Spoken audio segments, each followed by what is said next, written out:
Assalamualaikum warahmatullahi wabarakatuh. Perkenalkan, nama saya Fatullah Al-Hanif dengan NIM 231173. Di sini saya akan membahas materi psikologi untuk memenuhi tugas UAS Psikologi Agama dari Bapak Edi. Pertama, saya akan membahas materi tentang konversi agama. Nah, apa sih konversi agama itu? Secara etimologis, kata konversi berasal dari kata konvensional yang berarti tobat, pindah atau beralih agama. Dalam Kamus Besar Bahasa Inggris, kata konversi berasal dari kata conversion yang berarti berubah. Adapun pengertian konversi ini menurut beberapa para ahli, salah satunya Jalauddin. Konversi menurut etimologis berasal dari kata conversio yang berarti tobat, pindah, dan berubah agama. Jalauddin juga menjelaskan bahwa konversi agama secara umum dapat diartikan dengan berubah agama atau masuk agama. Nah, dari pengertian ini dapat kita pahami bahwa konversi agama adalah sesuatu tindakan yang terjadi pada diri seseorang atau sekelompok orang yang berpindah dari suatu kepercayaan agama yang berlawanan dari kepercayaan sebelumnya yang ia anut. Nah, adapun macam-macam konversi agama. Berdasarkan gejala tersebut, konversi agama dibagi dua. Yang pertama, perubahan secara bertahap. Nah, dalam tipe ini di mana secara berproses sedikit demi sedikit sehingga menjadi seperangkat aspek dan kebiasaan terhadap sebagai suatu proses perjuangan batin yang ia inginkan menjauhkan diri dari dosa karena ingin mendatangkan sesuatu kebenaran.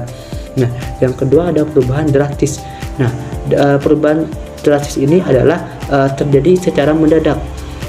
Seseorang tanpa mengalami proses tertentu tiba-tiba berubah sendiri terhadap suatu agama yang dia anut. Nah, adapun faktor-faktor konversi agama.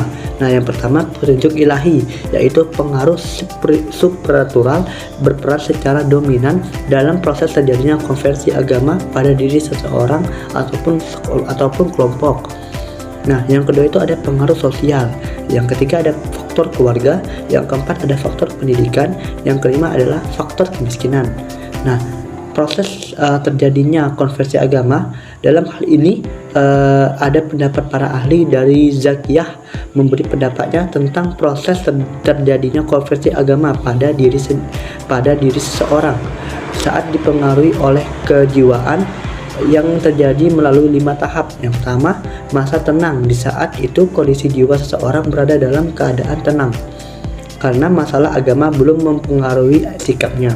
Nah, yang kedua itu masa ketidaktenangan. Tahap ini berlangsung jika masalah agama telah mempengaruhi batinnya. Yang ketiga ada masa konversi.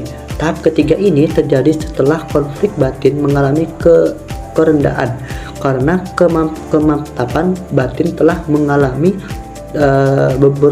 mengalami terpenuhnya berupa kemampuan menentukan keputusan untuk memilih yang dianggap seperti atau timbulnya rasa pasrah. Nah, yang keempat masa tenaga dan tentram, masa tenang, dan yang kedua ini berbeda dengan tahap sebelumnya.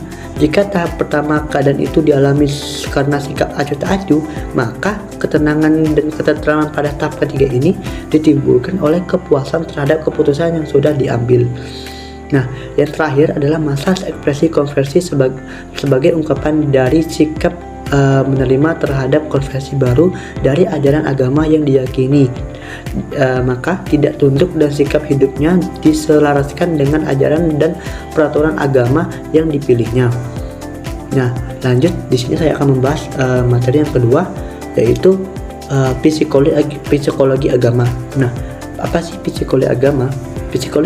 Psikologi agama adalah penggabungan antara psikologi dan agama.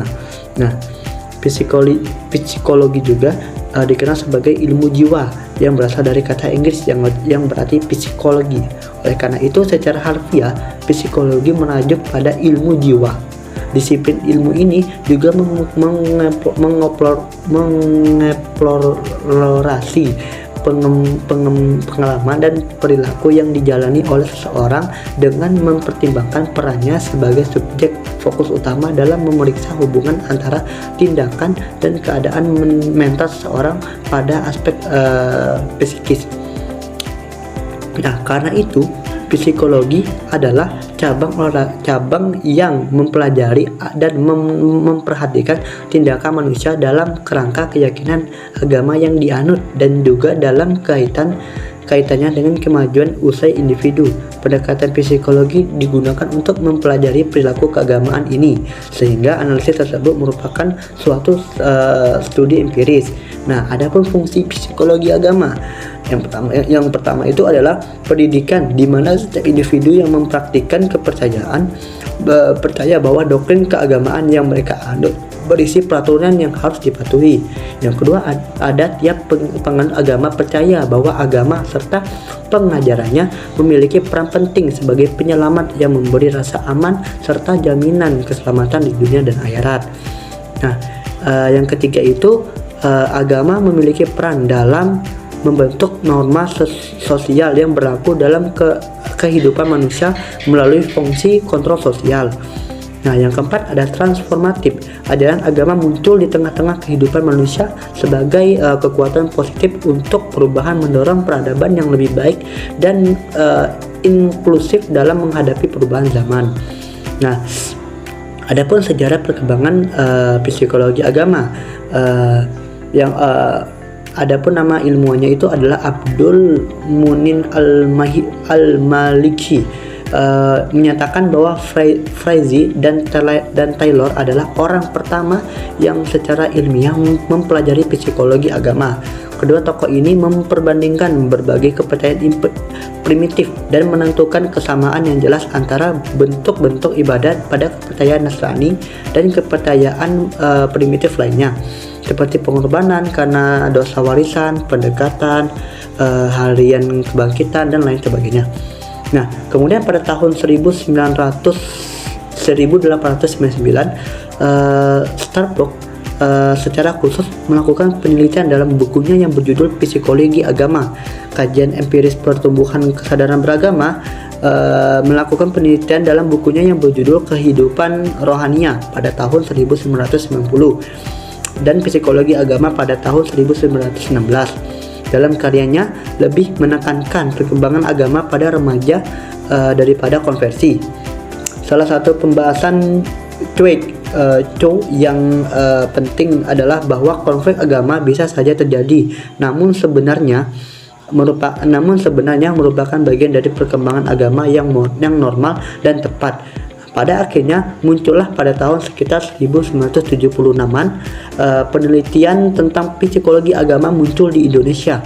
Salah satunya yang terkenal adalah The Sacrament of Religious Psychology, karya Zaki Derajat, Religion dan Mentality, karya Aulia pada tahun 1961.